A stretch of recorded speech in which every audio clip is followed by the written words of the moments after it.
English shorthand 80 words per minute. Passage number 43. Get ready. 10 seconds. 5 seconds. Start.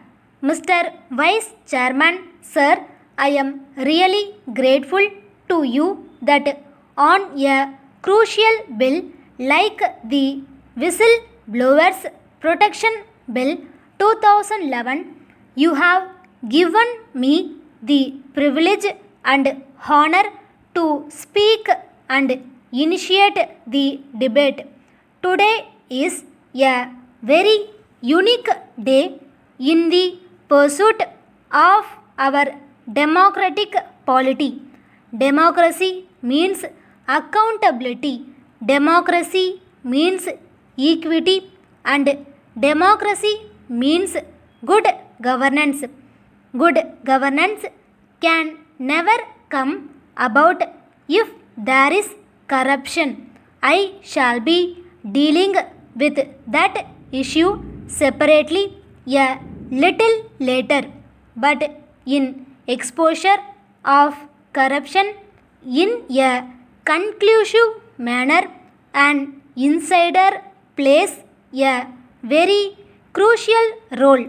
An insider takes a great risk in seeking to expose corruption.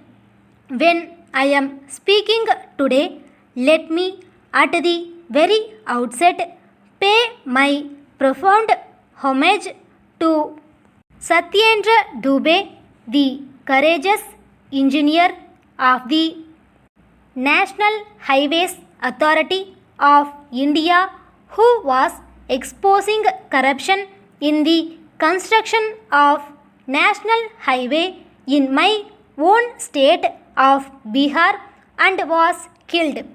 When I am speaking on this bill, let me pay my homage to the sales executive of the Indian Oil Corporation, a graduate of IIM, who was exposing adulteration of fuel near Lucknow in Uttar Pradesh and was killed.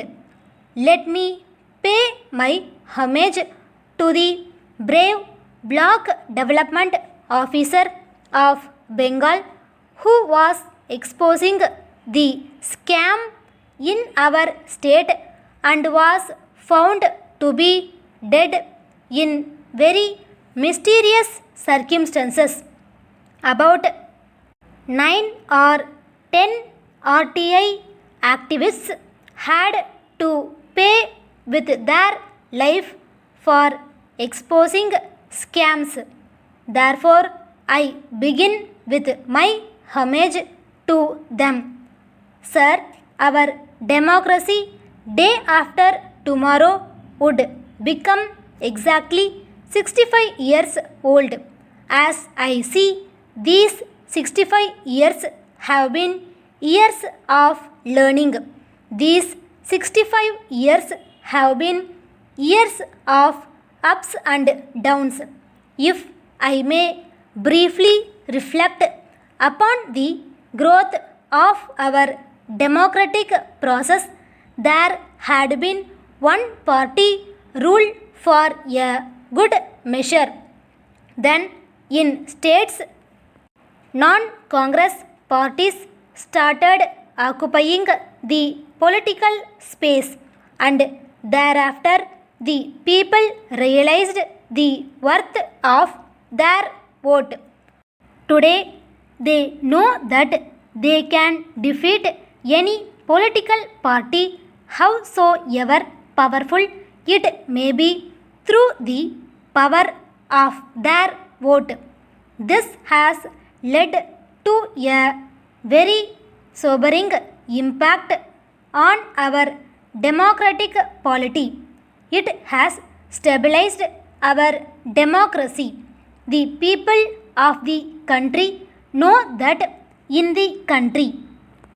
Now, with this establishment of our democratic polity, the voters recognize that they support a political party consistent with their ideology of support base, and they in turn try to understand the identity of India. Sir, I am a great believer in the democratic power of our people and in the great sobering experience of the working of our democracy which we have had. Sir, democratic process cannot survive only in the context of an opposition party and a government. Democracy means political process. Democracy means non-political process.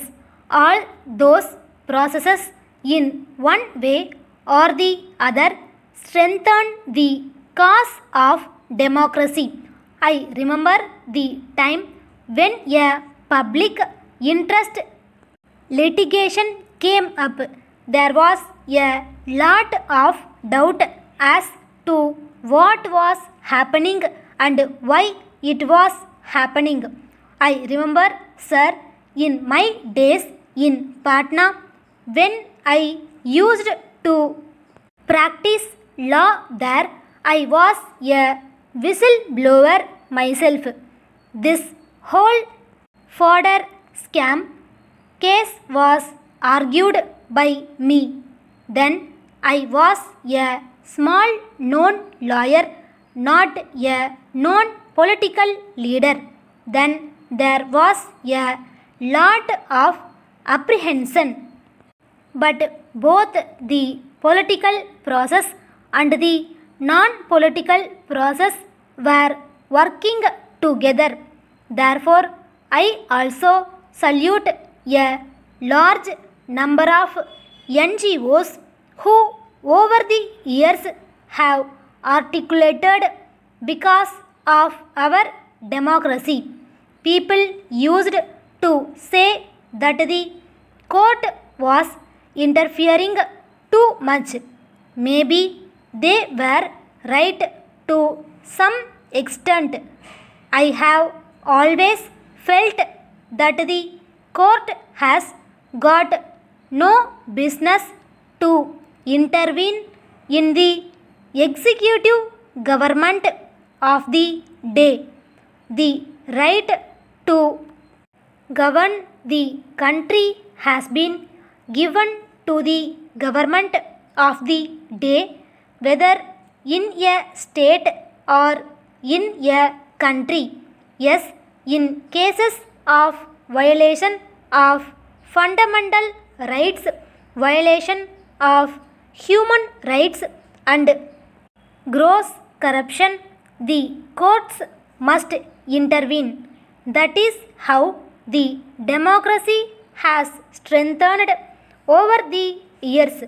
In this whole quest of governance, accountability is important. For accountability, transparency and integrity are equally important. You cannot have the element of good governance. You cannot have constructive accountability if you jettison integrity and probity. Today, India is growing very well. We see a very aspirational India. Young people are having a dream.